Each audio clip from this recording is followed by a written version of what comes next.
வணக்கம் உறவுகளே, இன்றைக்கி நம்ம முந்திரி சிக்கன் எப்படி செய்யறதுன்னு பார்க்க போகிறோம். அதுக்கு தேவையான கறி எடுத்து வச்சாச்சு, முந்திரி பேஸ்ட் ரெடி பண்ணியாச்சு, வெங்காயம் கட் பண்ணி வச்சாச்சு, தக்காளி கட் பண்ணியாச்சு, தேவையான கறிவேப்பிலையும் புதினாவை ரெடி பண்ணியாச்சு. அடுப்பில் கடாயை வச்சு அதில் தேவையான எண்ணெய் ஊற்றி அதில் 2 பிரிஞ்சி இலை, ஒரு துண்டு பட்டை, 4 கிராம்பு, 2 ஏலக்காய், கொஞ்சோண்டு சோம்பு போட்டு அது நல்லா வதங்கினதும் அது கூட நம்ம வெட்டி வச்சுருக்கிற வெங்காயத்தை போட்டு நல்லா கண்ணாடி பதம் வர அளவுக்கு வதக்கிக்குவோம். பாருங்கள், ரொம்ப வதக்கணும்னு அவசியம் இல்லை, இந்த அளவுக்கு வதங்கினாலே போதும்.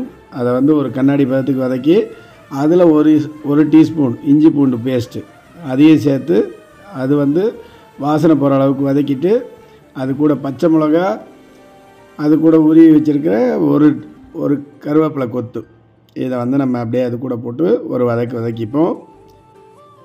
இது எல்லாத்தையும் போட்டு நல்லா ஒரு வதக்கிட்டு அங்கே வெட்டி வச்சுருக்கிற ஒரு தக்காளி அது கூட சேர்த்துப்போம். இது எல்லாத்தையும் சேர்த்து நல்லா வதக்குவோம்.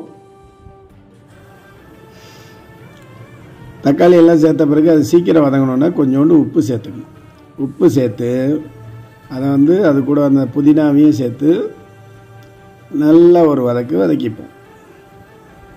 பார்த்தீங்களா, பார்க்கும்போதே கலர்ஃபுல்லாக இருக்குது. இப்போ நம்ம அரைச்சி வச்ச ஒரு தக்காளியும் 10 முந்திரியும் போட்டு அந்த பேஸ்ட்டை இது கூட சேர்த்து அதை நல்லா எண்ணெயில் வதக்கி விட்டு அதில் எண்ணெய் பிரிகிற அளவுக்கு வதங்கணும். வதங்கின பிறகு அதில் கொஞ்சோண்டு மஞ்சத்தூள் சேர்த்து ஒரு வதக்கி அது கூட சிக்கனை சேர்த்துருவோம்.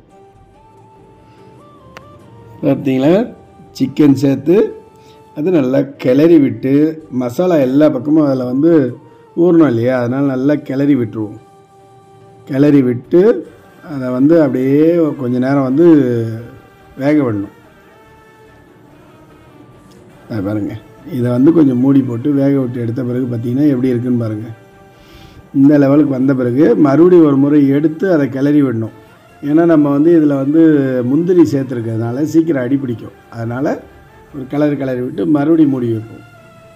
மூடி ஒரு 5 மினிட்ஸுக்கு அப்புறம் எடுத்திங்கன்னா இந்த அளவுக்கு நல்லா வெந்துடும், பாதி அளவுக்கு வெந்துடும்.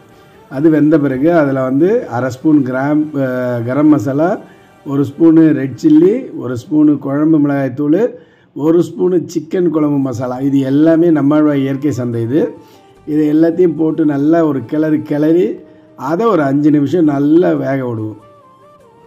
மசாலாலாம் ஊறிடுச்சு. இப்போ அதுக்கு தேவையான அளவு தண்ணி சேர்த்து அது எல்லாத்தையும் நல்லா ஒரு கலக்கி விட்டு பாருங்கள், குழம்பு கொதிக்கிறதுக்கு முன்னாடியே சாப்பிட்ணும் போல் ஒரு டேஸ்ட் இருக்குல்ல, அதுதான். இந்த லெவலில் நல்லா கிளறி விட்டு மூடி போட்டு மறுபடியும் ஒரு 5 நிமிஷம் அளவுக்கு அது நல்லா சிம்மில் வேக விடணும். வேக விட்டு எடுத்ததும் பார்த்தீங்களா, அப்படி எண்ணெய் பிரிஞ்சு சிக்கன் குழம்பு சூப்பராக ரெடி ஆகிருக்கு. அதோட மனம் பார்த்திங்கன்னா வீட்டையே தூக்குது. கீழ் வீட்டிலேருந்து கேட்க ஆரம்பிச்சிட்டாங்க என்ன செய்கிறீங்க, அந்த அளவுக்கு தூக்குது பாருங்கள். அந்த கிரேவியோட 4 இட்லியை வச்சு அம்மாக்கிட்ட எடுத்துகிட்டு போய் கொடுத்து எப்படி இருக்குன்னு ஃபீட்பேக் வாங்க போகிறோம். பார்த்துடலாம் அம்மா என்ன சொல்கிறாங்கன்னு. சாப்பிடு. Wow, super. இன்னொரு டிஷ்ஷோட சந்திப்போமா? பாய்.